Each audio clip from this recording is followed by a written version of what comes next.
शैलपुत्रीके द्वितीयम् ब्रह्मचारिणी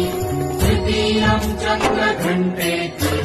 कूष्माण्डेति चतुर्थकम् पञ्चमम् स्कन्दमातेति षष्ठम् कात्यायनी तथा सप्तमम् कालरात्रिश्च महागौरीति चाष्टमम् नवमम् सिद्धिदात्री च नवदुर्गा प्रकीर्तितमम् शैलपुत्रीके द्वितीयम् ब्रह्मचारिणी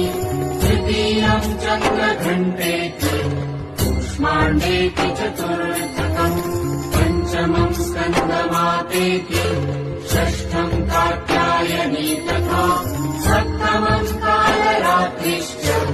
महागौरीति चाष्टमम्